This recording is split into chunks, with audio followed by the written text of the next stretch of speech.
Selamat pagi, Ibu dosen dan teman-teman sekalian. Saya perkenalkan, nama saya Deva Widastawa dari kelompok 4 dan eh, rekan saya Adnan Rizwanto. Di sini kami akan mempresentasikan tentang kependudukan, di mana saya pertama akan menjelaskan struktur penduduk. Penduduk adalah individu atau sekumpulan individu yang bertempat tinggal di suatu wilayah sesuai dengan ketentuan hukum yang berlaku. Biasanya di Indonesia meliputi warga asli maupun warga asing. Di Indonesia, penduduk memiliki durasi bertempat tinggal minimal 6 bulan atau kurang dari 6 bulan dengan tujuan pasti menetap. Struktur penduduk struktur penduduk adalah susunan atau pengelompokan penduduk berdasarkan kriteria tertentu. Misalnya jenis kelamin, usia, agama, mata pencaharian, pendidikan, dan lain-lain. Namun pada umumnya, komposisi penduduk melihat pada kriteria khusus seperti usia dan jenis kelamin, angkatan kerja, serta rasio ketergantungan. Komposisi penduduk ini digunakan untuk acuan dasar dalam pembentukan kebijakan pembangunan suatu negara. Biasanya, struktur penduduk dibuat dalam grafik secara horizontal yang berbentuk piramida.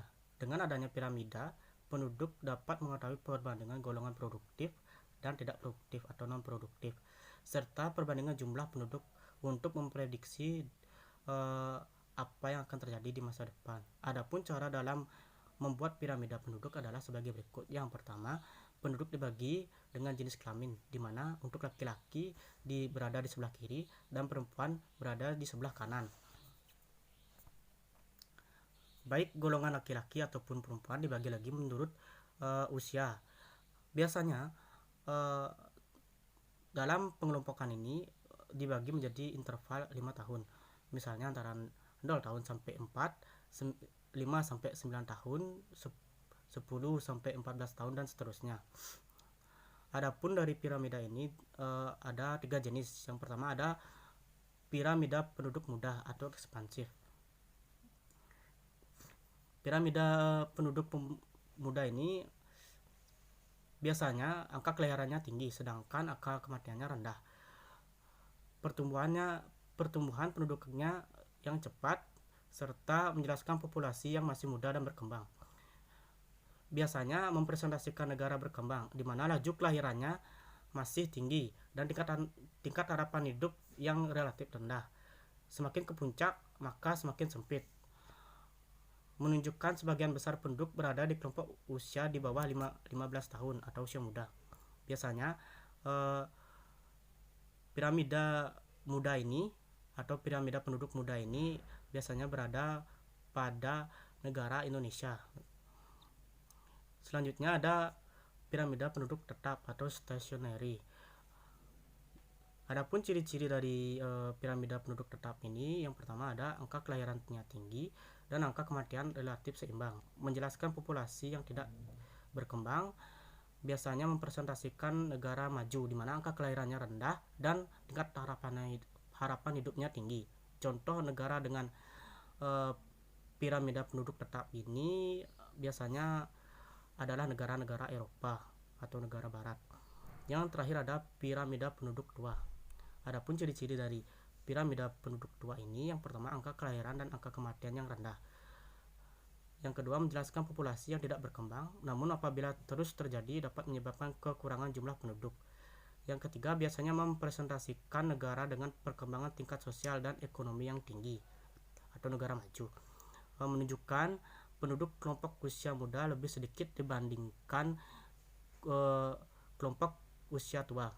Biasanya dalam piramida penduduk tua ini ada pada negara Jepang dan Amerika Serikat. Baik, selanjutnya di sini saya akan menjelaskan tentang analisis permasalahan penduduk. Biasanya di Indonesia terjadi berbagai macam permasalahan dalam kependudukan. Biasanya yang pertama ada persebaran penduduk yang tidak merata. Luas wilayah Indonesia yang dimiliki Indonesia tidak sebanding dengan pemerataan penduduknya.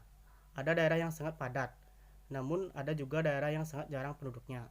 Jakarta sebagai contoh. Sebagai ibu kota, Jakarta memiliki pertambahan jumlah penduduk yang signifikan setiap tahunnya. Hal ini tidak sebanding dengan kota-kota di wilayah timur yang jumlah penduduknya masih sangat minim di berbagai wilayah tertentu. Yang kedua ada jumlah penduduk yang besar. Menurut berbagai riset di Indonesia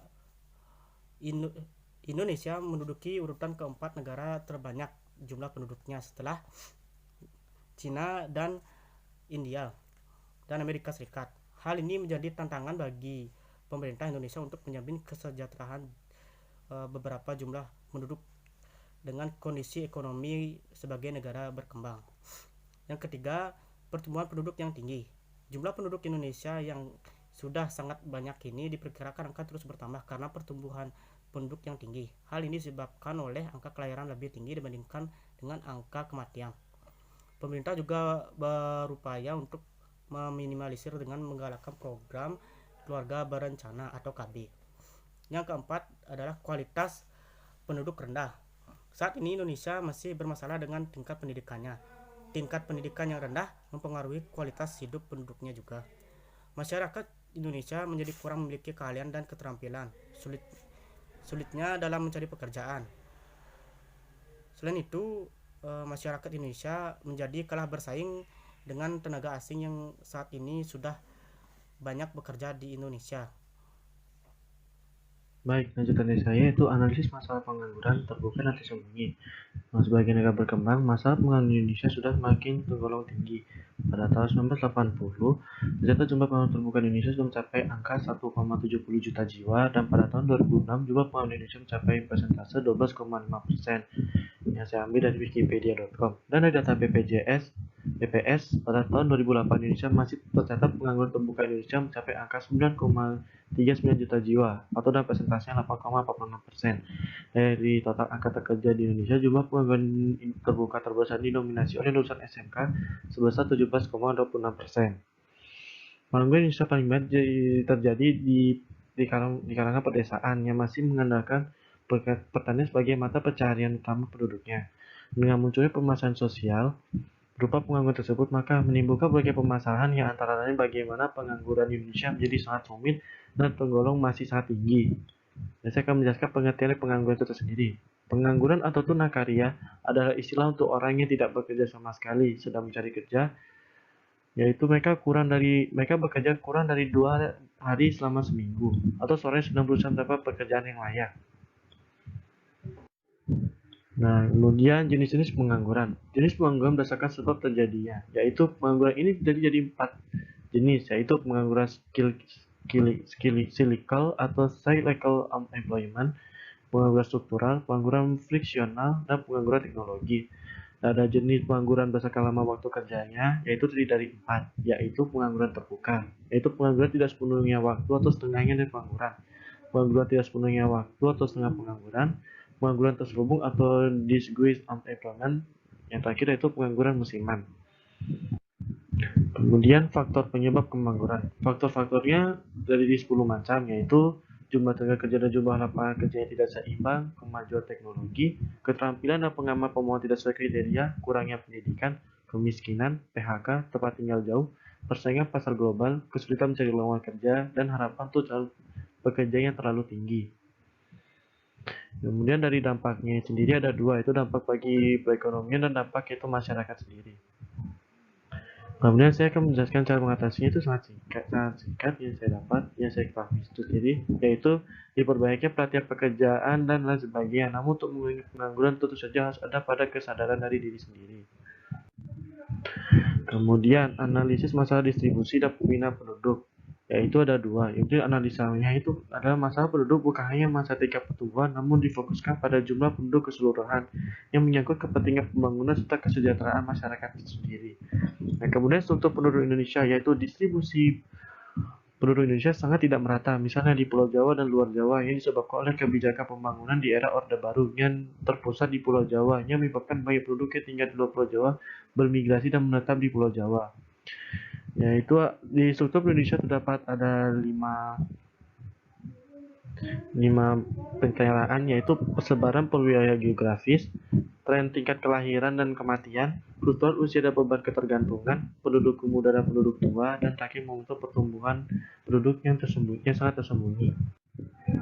Kemudian dari penduduk usia kerja dan pengangguran. Penduduk yang punya usia 15 sampai 46 tahun biasanya disebut penduduk usia kerja atau juga disebut sebagai penduduk yang aktif secara ekonomi. Penduduk usia kerja sama usia kerja, kemudian konsep bekerja yang menganggur, jumlah angkatan kerja penduduk yang bekerja pengangguran terbuka. Dan terakhir ada analisa masalah distribusi dan peminat penduduk, yaitu ada empat faktor, yaitu faktor pendorong menarik migrasi, kemudian migrasi dalam dimensi spesial dan dimensi waktu, kemudian transmigrasi, dan terakhir ada urbanisasi. Sekian dari saya, terima kasih.